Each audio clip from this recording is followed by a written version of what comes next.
Hello my dear YouTube family, welcome back to Neeta tarot reading. ಇವತ್ತು ನಾನು ಒಂದು random ಆಗಿ ರೀಡಿಂಗ್ ಮಾಡ್ತಾ ಇದ್ದೀನಿ. ಅಂದರೆ ನಿಮ್ಮ ಪರ್ಸನ್ ಇಂದು ರಾತ್ರಿ ಏನು ಯೋಚನೆ ಮಾಡ್ತಾರೆ ನಿಮ್ಮ ಬಗ್ಗೆ, ಈ ದಿನ ರಾತ್ರಿ ನಿಮ್ಮ ಪರ್ಸನ್ ನಿಮ್ಮ ಬಗ್ಗೆ ಏನು ಥಿಂಕ್ ಮಾಡ್ತಾರೆ ಅನ್ನೋದೇ ಇವತ್ತಿನ ರೀಡಿಂಗ್ ಆಗಿರುತ್ತೆ. ಸೊ ನಿಮ್ಮ ಪರ್ಸನ್ ಹೆಸರನ್ನ 3 ಬಾರಿ ಹೇಳ್ತಾ ನೀವು ಇದೊಂದು ರೀಡಿಂಗ್ನ ನೋಡಬೇಕಾಗತ್ತೆ. ನಿಮ್ಮ ಪರ್ಸನ್ ಹೆಸರನ್ನ 3 ಬಾರಿ ಹೇಳ್ಕೊಳ್ಳಿ, ಅಥವಾ ಈ ವಿಡಿಯೋನ ಪಾಸ್ ಮಾಡಿಕೊಂಡು ನೀವು ನೋಡಬೇಕಾಗತ್ತೆ. ಇಂದು ರಾತ್ರಿ ನಿಮ್ಮ ಪರ್ಸನ್ಗೆ ನಿಮ್ಮ ನೆನಪಾಗತ್ತಾ? ಇಲ್ಲಿ ಹರ್ಮಿಟ್ ಕಾರ್ಡ್ ಬಂದಿದೆ, 10 ಆಫ್ ಪೆಂಟಿಕಲ್ಸ್ ಬಂದಿದೆ. ಓಕೆ, ನಿಮ್ಮ ಪರ್ಸನ್ನು ಒಂದು ರೀತಿ ಒಂಟಿಯ ರೀತಿ ಇದ್ದಾರೆ. ಅವ್ರಿಗೆ ಏನಾಗ್ತಿದೆ ಅಂತ ಹೇಳಿದ್ರೆ, ಯಾವುದೋ ಒಂದು ಜೋಶಲ್ಲೋ ಏನೋ ಒಂದು ಜಗಳ ಆಡಿ ನೋ ಕಾಂಟ್ಯಾಕ್ಟು ಏನೋ ಒಂದು ಮಾಡ್ಕೊಂಡ್ಬಿಟ್ರು. ಬಟ್ ಆದರೆ ಈಗ ಒಂಟಿಯಾಗಿ ಕೂರೋದು, ಒಂಟಿಯಾಗಿ ಆ ನೆನಪು ಕೂಡ ಅವ್ರಿಗೂ ಕಾಡ್ತಾ ಇದೆ. ನಿಮ್ಗೆ ಅನಿಸ್ಬೋದು, ಅವ್ರಿಗೆ ನನ್ನ ನೆನಪಿಲ್ಲ, ನನ್ನ ಬಗ್ಗೆ ಅವ್ರಿಗೆ ಯೋಚನೆ ಮಾಡ್ತಾ ಇಲ್ಲ, ಅವ್ರಿಗೆ ನನ್ನ ಬಗ್ಗೆ ನೆನಪು ಬರೋದಿಲ್ವೇನೋ ಅಂತ ನಿಮಗೆ ಅನ್ನಿಸ್ತಾ ಇದೆ. ಬಟ್ ಆದರೆ ಆ ವ್ಯಕ್ತಿ ಒಂದಷ್ಟು ಯಾರಿಗೂ ಮಾತಾಡದೆ, ಯಾರಿಗೂ ರೆಸ್ಪಾನ್ಸ್ ಮಾಡದಿರುವ ರೀತಿ ಅವ್ರ ಪಾಡಿಗೆ ಅವ್ರು ಇರೋದು, ಲೈಫಲ್ಲಿ ಏನು ಅನ್ನೋದೇ ಒಂದಷ್ಟು ಗೊಂದಲಗಳು, ಕನ್ಫ್ಯೂಷನ್ ಶುರು ಆಗ್ತಾ ಇದೆ. ಏನಾಗೋಗ್ಬಿಡ್ತು ಅನ್ನೋದು ಕೂಡ ಒಂದೊಂದು ಸಲ ಥಿಂಕ್ ಮಾಡ್ತಾ ಇದ್ದಾರೆ ಆ ವ್ಯಕ್ತಿ ಅಂತಲೂ ಹೇಳ್ಬೋದು. ಈ ವ್ಯಕ್ತಿ ಈ ಕಡೆ ನೀವೇ ಬೇಕು ಅಂತಲೂ ಹೇಳ್ತಾ ಇಲ್ಲ. ನನ್ನ ಲೈಫಲ್ಲಿ ಏನೇನು ಆಗ್ತಾ ಇದೆ, ನನ್ನ ಲೈಫಲ್ಲಿ ಏನಾಗಿದೆ ಏನೂ ಅರ್ಥ ಆಗ್ತಾ ಇಲ್ಲ ಅವ್ರಿಗೆ. ಸೊ ಇಲ್ಲಿ 10 ಆಫ್ ಪೆಂಟಿಕಲ್ಸ್ ಬಂದಿರೋದ್ರಿಂದ ಈ ವ್ಯಕ್ತಿಗೆ ನಿಮ್ಮ ನೆನಪುಗಳು ತುಂಬಾ ಇದೆ. ನಿಮ್ಮನ್ನು ಮರೆಸ್ಬೇಕು ಅನ್ನೋದಕ್ಕೂ ಕೂಡ ಅಂಥದ್ದೇ ಆದ ವ್ಯಕ್ತಿಗಳು ಅವ್ರ ಲೈಫಲ್ಲೂ ಕೂಡ ಇದ್ದಾರೆ.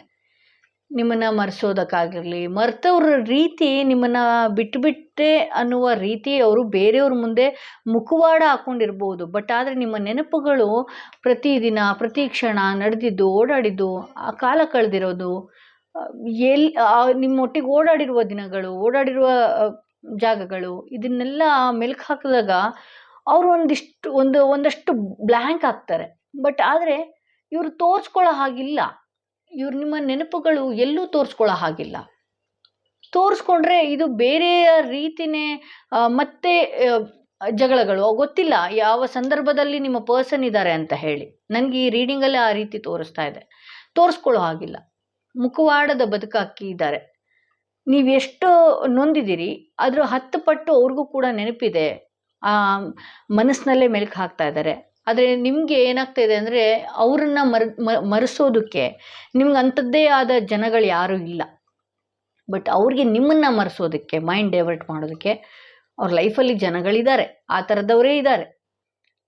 ಸೊ ತಾಳ್ಮೆಯಿಂದ ಈ ವ್ಯಕ್ತಿ ವರ್ತನೆ ಮಾಡ್ತಾ ಇದ್ದಾರೆ ಅಂತಲೇ ಹೇಳ್ಬೋದು. ಇಲ್ಲಿ ಬರ್ನಿಂಗ್ ಟವರ್ ಬಂದಿರೋದ್ರಿಂದ ಆ ವ್ಯಕ್ತಿ ಮನಸ್ಸಿನಲ್ಲಿ ಒಂದಷ್ಟು ಅನ್ನಿಸ್ತಾ ಇದೆ, ಇದು ಮುರಿದೋದ ಸಂಬಂಧ, ಇದು ಮುಗ್ದೋಗಿರೋ ಅಧ್ಯಾಯ, ಮತ್ತೆ ಸಿಗೋದಕ್ಕೆ ಆಗೋದೇ ಇಲ್ವೇನೋ, ನಾವು ಮತ್ತೆ ಒಂದಾಗೋದಕ್ಕೆ ಆಗೋದಿಲ್ಲ, ಒಂದಾದರೆ ಮತ್ತೇನು ಇಲ್ಲಿ ಪ್ರಾಬ್ಲಮ್ ಬರುತ್ತೋ, ಮತ್ತು ಆ ಪ್ರಾಬ್ಲಮ್ನ ನಾನು ಹೇಗೆ ಸಾಲ್ವ್ ಮಾಡಲಿ, ಅದನ್ನು ಯಾವ ರೀತಿ ತಗೊಂಡು ಹೋಗಲಿ ಈ ಸಂಬಂಧನ, ಇದು ಆಲ್ರೆಡಿ ಮುಗ್ದು ಹೋಗ್ಬಿಡ್ತು. ಅವರು ಕೂಡ ಯಾವುದೋ ಒಂದು ಬರದಲ್ಲೋ ಅಥವಾ ಯಾರನ್ನೋ ಮೆಚ್ಚಿಸೋದಕ್ಕೋ ನಿಮ್ಮ ಮನಸ್ಸನ್ನು ಅವ್ರ ಮುಂದೆ ನಿಮ್ಮನ್ನು ಶೇಮ್ ಮಾಡಿಬಿಟ್ಟಿದ್ದಾರೆ, ಅಸಹ್ಯವಾಗಿ ನಿಮ್ಮನ್ನು ಟ್ರೀಟ್ ಮಾಡಿಬಿಟ್ಟಿದ್ದಾರೆ.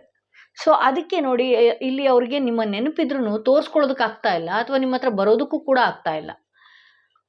ಬರೋದಕ್ಕೆ ಹೋದರೆ ನೀವೇನು ಮಾಡ್ತಿದ್ದೀರಿ ಅಂತ ಹೇಳಿದ್ರೆ, ಬಂದ ಕೂಡಲೇ ಅಥವಾ ಅವ್ರ ಕಡೆಯಿಂದ ಯಾವುದೋ ಒಂದು ಸಣ್ಣ ಮೆಸೇಜೋ ಏನೋ ಒಂದು ಬಂದಾಗ ನೀವೇನು ಮಾಡ್ತಿದ್ದೀರಿ ಅದನ್ನೇ ಹಚ್ಕೊಳ್ಳೋದು, ಮತ್ತು ಅದನ್ನು ಡ್ರ್ಯಾಗ್ ಮಾಡೋದು, ಇದೇ ರೀತಿ ಮಾಡ್ಕೊಂಡು ಹೋಗ್ತಾ ಇದ್ದೀರಿ. ಇಲ್ಲಿ ಏಸ್ ಆಫ್ ಪೆಂಟಿಕಲ್ ತುಂಬ ನಿಧಾನವಾಗಿ ನಿಮ್ಮ ಪರ್ಸನ್ ನಿಮಗೆ ಒಂದಲ್ಲ ಒಂದು ದಿನ ಮಾತಾಡುವ ಪ್ರಯತ್ನ, ಒಂದು ದಿನ ರಾತ್ರಿನೇ ಮಾಡ್ತಾರೆ ಅನ್ನೋದು ತೋರಿಸುತ್ತೆ. ಏಕೆಂದರೆ ಇಲ್ಲಿ ನಾನು ನೈಟ್ ಏನಾಗಿದೆ, ರಾತ್ರಿ ಏನು ಯೋಚನೆ ಮಾಡ್ತಾರೆ ಅನ್ನುವಾಗಲೇ ಈ ಥರ ಮೆಸೇಜ್ಗಳು ಬರ್ತಾ ಇದೆ. ನಾನು ರೀಡಿಂಗ್ ಮಾಡ್ತಿರೋದು ರಾತ್ರಿ ಆಗಿರೋದ್ರಿಂದ. ಆದರೆ ಇದೊಂದು ಟೈಮ್ಲೆಸ್ ರೀಡಿಂಗ್. ನೀವು ಯಾವತ್ತೇ ಈ ರೀಡಿಂಗ್ನ ನೋಡಿದ್ರೆ ಈ ರೀಡಿಂಗ್ ಇಲ್ಲಿಂದ 3 ತಿಂಗಳು ಅನ್ವಯ ಆಗುತ್ತೆ ಅಂತಲೇ ಹೇಳ್ಬೋದು. ಯಾವತ್ತೇ ಈ ರೀಡಿಂಗ್ ನೋಡಿದ್ರೂ ಅಲ್ಲಿಂದ 3 ತಿಂಗಳು ಅನ್ವಯ ಆಗುತ್ತೆ. ಅವರು ಮತ್ತೆ ಒಂದು ದಿನ ರಾತ್ರಿಯೇ ನಿಮ್ಮ ನೆನಪು ಇಂಥ ವ್ಯಕ್ತಿಗಳು, ಅವ್ರನ್ನ ಕಟ್ಟಾಕುವಂಥ ವ್ಯಕ್ತಿಗಳು ಅಥವಾ ಅವರ ಸುತ್ತ ಇರುವಂಥ ಜನಗಳು ಯಾರೂ ಇರದೇ ಇರುವಾಗ ನಿಮಗೆ ಒಂದು ಚಿಕ್ಕ ಮೆಸೇಜ್ ಆಗಿರ್ಬೋದು ಅಥವಾ ನಿಮ್ಮ ನೆನಪು ಮಾಡಿಕೊಂಡು ಯಾರಿಂದನಾದರೂ ಮಾತಾಡಿಸುವಂಥ ಪ್ರಯತ್ನ ಪಡಬಹುದು. ಬಟ್ ಆದರೆ ಈ ವ್ಯಕ್ತಿಯ ಮೈಂಡಲ್ಲಿ ಸಾಕಷ್ಟು ಗೊಂದಲಗಳು, ಯೋಚನೆಗಳು ಓಡಾಡ್ತಾನೆ ಇರುತ್ತೆ. ಮಾತಾಡಿಸಿದ್ರೂ ಕೂಡ ಮತ್ತೆ ಎಲ್ಲಿ ನಿಮ್ಮ ಕಡೆಯಿಂದ ಕಾಂಟ್ಯಾಕ್ಟ್ ಬಂದ್ಬಿಡುತ್ತೋ, ಮತ್ತೇನಾಗ್ಬಿಡುತ್ತೋ, ಮತ್ತೇನು ನನ್ನ ಲೈಫಲ್ಲಿದ್ದು ಬಿರುಗಾಳಿ ಬೀಸಿಬಿಡುತ್ತೋ. ನೀವು ಕೂಡ ಆ ಟೈಮಲ್ಲಿ ಅವ್ರಿಗೆ ತುಂಬಾ ಹರ್ಟ್ ಮಾಡಿದಿರಿ, ಅವರ ಲೈಫಲ್ಲಿ ಡ್ಯಾಮೇಜ್ ಮಾಡಿದಿರಿ. ಅಥವಾ ನೀವು ಇರೋದ್ರಿಂದ ಅವ್ರ ಲೈಫು ಯಾರಿಗೋ ಗೊತ್ತಾಗಿ ಅಥವಾ ಅವರ ಪೇರೆಂಟ್ಸಿಗೆ ಗೊತ್ತಾಗಿ, ಅವರ ಮನೆಯವರಿಗೆ ಗೊತ್ತಾಗಿ ಡ್ಯಾಮೇಜ್ ಮಾಡಿರುವಂಥದ್ದು, ಅವ್ರನ್ನ ಹಿಡಿದಿಟ್ಟಿರುವಂಥದ್ದು ಕೂಡ ಆ ವ್ಯಕ್ತಿಗಾಗಿದೆ. ಹಾಗಾಗಿ ನಿಮ್ಮ ಹತ್ರ ಮಾತಾಡೋದಕ್ಕೆ ಆ ವ್ಯಕ್ತಿಗೆ ಭಯ. ಇದೇನಾಗುತ್ತೋ, ಇದು ಯಾವ ದೊಡ್ಡ ಮಟ್ಟಕ್ಕೆ ತಿನ್ಕೊಳ್ತೋ ನನ್ನನ್ನು, ಇದು ಯಾವ ರೀತಿ ನಾನು ತಗೊಂಡು ಹೋಗಬೇಕು, ನಿಮ್ಮಿಂದ ಭಯನೂ ಕೂಡ ಇದೆ. ಬಟ್ ನೀವು ಬೇಕು ಅನ್ನುವ ಹಂಬಲ, ಆಸೆ ಕೂಡ ಇದೆ ಅಂತ ಹೇಳ್ಬೋದು.